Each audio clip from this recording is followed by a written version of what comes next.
मैं पूजा सक्सेना फिर से आपके सामने हाजिर हुई हूँ। एक्सरसाइज 4.2 के क्वेश्चन नंबर 4 तक की वीडियोस हम लोग अपलोड कर चुके हैं। आज हम देख लेते हैं क्वेश्चन नंबर 5 हमारा क्या कह रहा है। The altitude of a right angle triangle is 7 centimetre less than it's base. If the hypotenuse is 13 centimeter, find the other two sides. चलिए सबसे पहले क्या करते हैं, इस क्वेश्चन में मैं आपको एक्सप्लेन कर देती हूँ राइट एंगल ट्राइंगल क्या होता है, उसका बेस क्या होता है। देखिए फ्रेंड्स, वो ट्राइंगल राइट एंगल ट्राइंगल कहलाता है जिसका कोई भी एक एंगल क्या हो, 90 डिग्री का हो। मैंने एक ट्राइंगल बना लिया, मैं कहूँ कि ये वाला एंगल कितना है, 90 डिग्री है, तो ये 90 डिग्री है, तो ये वाला ट्राइंगल क्या कहलाएगा, राइट एंगल ट्राइंगल कहलाएगा। वो एंगल राइट एंगल ट्राइंगल कहलाता है जिसका कोई भी एक एंगल 90 डिग्री का हो। तो मैंने कहा ये क्या बन गया, राइट एंगल ट्राइंगल बन गया। इस राइट एंगल ट्राइंगल के अंदर ये जो 90 डिग्री का जो एंगल है, इसके सामने वाली साइड, इस तरीके से जो सामने वाली साइड होती है वो कहलाती है आपकी हाइपोटेनियस, जिसको मैंने ट्रिग्नोमेट्री के चैप्टर नंबर 8 जब स्टार्ट किया था तो उससे पहले 3 वीडियोस अपलोड करी थी, जिसको आप मेरी प्लेलिस्ट पे जाके देख सकते हैं, उसमें मैंने बताया था। अब बात हुई कि एक तो इसके अलावा ये एंगल बचा, एक एंगल ये बचा। यदि मैं इस एंगल के रिगार्डिंग बात कर रही हूँ, किस एंगल के, इस एंगल के, चलिए नाम दे देते हैं। मैंने नाम दिया ए, मैंने नाम दिया इसे बी, इसे नाम दिया सी। यदि मैं इस एंगल के रिगार्डिंग बात कर रही हूँ तो इस एंगल के जो सामने वाली साइड होती है वो कहलाती है मेरी परपेंडिकुलर। क्या कहलाती है, परपेंडिकुलर कहलाती है फ्रेंड्स मेरी। अब बची कौन सी साइड, ये तीसरी साइड।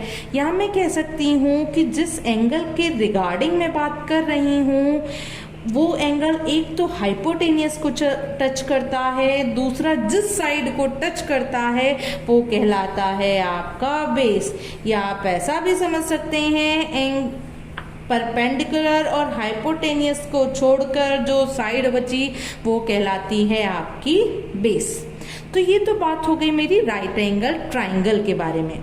अब मैं बात कर लूं किसी भी नॉर्मल ट्राइंगल के बारे में कि एल्टीट्यूड क्या होता है।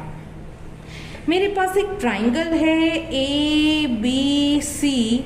अब मैंने साइड ए से इस सामने वाली साइड बी पर क्या किया, एक परपेंडिकुलर ड्रॉ किया। क्या ड्रॉ किया, परपेंडिकुलर।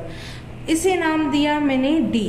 तो ये जो साइड एडी है ये कहलाएगी आपकी altitude.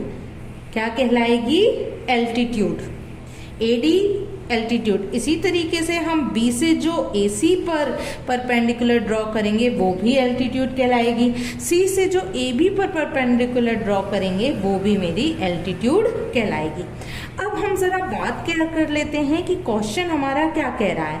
The altitude of a right angle triangle. देखिए अब मैंने क्या किया कि एक राइट एंगल ट्राइंगल बना लिया, नाम दे दिया ए बी सी। ठीक है फ्रेंड्स, ये हो गई मेरी 90 डिग्री वाला एंगल। अब 90 डिग्री वाला एंगल की सामने वाली साइड कहलाती है हाइपोटेनियस। उसके अलावा मैं कह सकती हूँ कि AB भी एक एल्टीट्यूड है और BC भी एक एल्टीट्यूड ही है। ठीक है फ्रेंड्स, अब एंगल सपोज कर लीजिए, आपने मान लिया एंगल ये। यदि आपने ये एंगल मान लिया तो इस एंगल के लिए देखिए ये वाला तो हो गया हाइपोटेनियस, ये वाला हो गया आपका बेस और ये हो गया आपका एल्टीट्यूड कह लीजिए या कह लीजिए परपेंडिकुलर। अब क्वेश्चन क्या कह रहा है कि क्वेश्चन कह रहा है कि आप का जो एल्टीट्यूड है वो बेस से 7 सेंटीमीटर लेस है। तो मैंने बेस को कंसीडर कर लिया x और एल्टीट्यूड को मान लिया x माइनस के 7। तो यहाँ यही बात मैं मेंशन करूंगी, क्या मेंशन करूंगी कि सपोज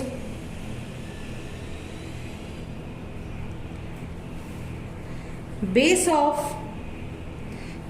इस क्वेश्चन में ये वाला डायग्राम बनेगा, base of right angle triangle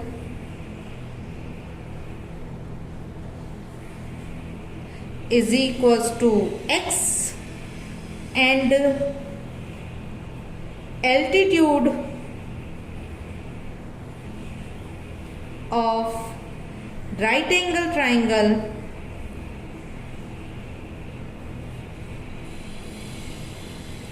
is equals to x minus के 7। ठीक है, अब हम क्वेश्चन पढ़ते हैं। क्वेश्चन क्या कह रहा है? क्वेश्चन ये कह रहा है कि if the hypotenuse is 13 centimetre then find the other two sides. देखिए पाइथागोरस थ्योरम कहती है, बाय पाइथागोरस थ्योरम ये कहती है कि square of hypotenuse is equals to sum of square of both sides, या ये कह सकते हैं sum of square of altitude and base.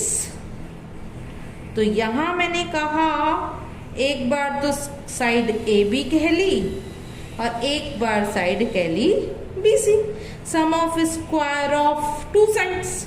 अब हाइपोटेनियस की वैल्यू इस क्वेश्चन में गिवन है कि भाई हाइपोटेनियस है 13 सेंटीमीटर का, तो अब हाइपोटेनियस की जगह तो मैंने लिख लिया 13। अब 13 के ऊपर चढ़ा दिया स्क्वायर। ए बी की वैल्यू रख ली मैंने x माइनस के 7 और बी सी की वैल्यू मैंने रख ली x। तो यहाँ 13 का स्क्वायर हो गया 169, 13 इंटू 13 करेंगे तो 169 आएगा।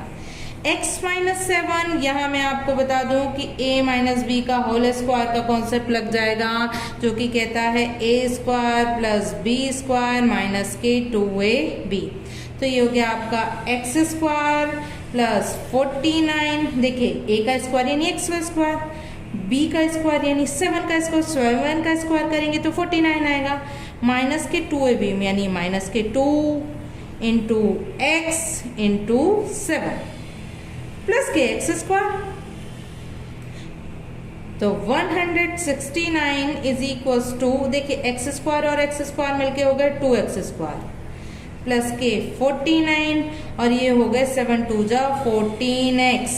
169 को भी इधर ले आइए तो ये हो गया आपका 2x स्क्वायर माइनस के 14x प्लस के 49। 169 जब इधर आएगा तो हो जाएगा माइनस के 169 और यहाँ क्या बचेगा, 0 बचा। ठीक है, अब इसे और सॉल्व कर लिया मैंने, और सॉल्व किया मैंने तो ये मेरा हो गया फ्रेंड्स 2x स्क्वायर माइनस के 14x, यहाँ बचा आपका 9 में से 9 सब्ट्रैक्ट किया 0, 6 में से 4 2, 1 2 0 इज इक्वल्स टू 2। इसे थोड़ा सा और सिंपल बना लीजिए, ऐसा कोई नंबर है बड़े से बड़ा जिसका तीनों में डिवाइड जा सके, बड़े से बड़ा तो नहीं लेकिन मुझे 2 जरूर दिखाई दे रहा है, तो मैंने 2 से इस इक्वेशन में डिवाइड दिया तो बचा x स्क्वायर, यहाँ बचा माइनस के 7x, यहाँ बचा 60 इज इक्वल्स टू 0। ठीक है फ्रेंड्स, अब क्या हुआ, अब ये जो मेरी इक्वेशन है ना, कौन सी, x स्क्वायर माइनस के 7x माइनस के 60 इज इक्वल्स टू 0, इसको मैंने लिख लिया। अब क्या करते हैं, यहाँ x स्क्वायर का कोफिशिएंट 1 है, x स्क्वायर के साथ कोई नंबर नहीं लिखा हुआ, इसका मतलब इसका कोफिशिएंट क्या है, 1 है। तो इस 1 का और इस माइनस 60 का मैं मल्टीप्लाई करती हूँ, जैसा कि मैंने प्रीवियस क्वेश्चंस में भी आपको बताया हुआ है। तो मेरा आंसर क्या आ गया, मेरा आंसर आ गया फ्रेंड्स माइनस के 60। माइनस साइन ये बताता है कि दो नंबर्स को सब्ट्रैक्ट करके मुझे क्या लाना है, ये वाला नंबर लाना है। तो ज़रा स्टार्ट कर देते हैं भाई इसकी process. 16 to 1 is equals to 60। क्या 60 में से 1 सब्ट्रैक्ट करेंगे 7 आएगा? बिल्कुल नहीं आएगा। मैंने अब क्या किया, 60 में 2 का डिवाइड दे दिया, 2 3 जा 6। किसका डिवाइड दिया मैंने? 2 का। तो इस नंबर में 2 से मल्टीप्लाई करना पड़ेगा। मल्टीप्लाई तो 60 ही रहा, लेकिन क्या 30 में से 2 सब्ट्रैक्ट करेंगे 7 आएगा? बिल्कुल नहीं आएगा। अब किसका डिवाइड चला जाएगा? अब इसमें चला जाएगा फ्रेंड्स 2 का डिवाइड। तो 2 1 जा 2, 2 5 जा 10। किसका डिवाइड किया? 2 का। तो किसका मल्टीप्लाई करना पड़ेगा? 2 का। क्या मेरी अब बात बनी? अभी भी मेरी बात नहीं बनी। 15 में से जब 4 सब्ट्रैक्ट करेंगे तो आएगा 11। अब इसमें किसका डिवाइड चला जाएगा? 3 का। 3 5 जा 15। किसका डिवाइड किया? 3 का। तो इसमें मुझे 3 का मल्टीप्लाई करना पड़ेगा। तो 3 4 जा 12। 12 में से जब मैं 5 सब्ट्रैक्ट करूंगी तो मेरा 7 आ जाएगा। तो ये हो जाएगा एक्स स्क्वायर माइनस के 12x माइनस के 5x minus 60 is equals to 0। Solve कर लिया तो एक्स स्क्वायर माइनस के 12x, देखिए माइनस का मल्टीप्लाई माइनस में करेंगे तो प्लस का 5x minus 60 is equals to 0। इन दोनों में से x कॉमन ले लिया तो यहाँ बचा x, यहाँ बचा माइनस के 12। अब इसे भी x माइनस 12 ही बनाने की कोशिश करनी है। x कैसे बनेगा? इस पूरे प्लस 5 को कॉमन ले लीजिए। तो यहाँ बचा खाली x। साइड में 60 में 5 का डिवाइड दे दीजिए। तो 5 1 जा 5, 5 2 जा 10। आ गया मेरा x minus 12 is equals to 0।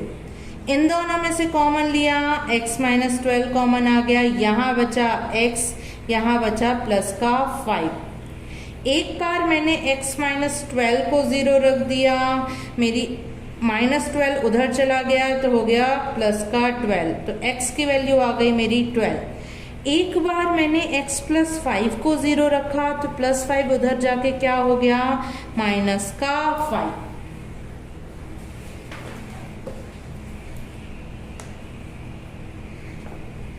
इन्होंने हमसे कहा था कि 2 साइड्स बता दीजिए।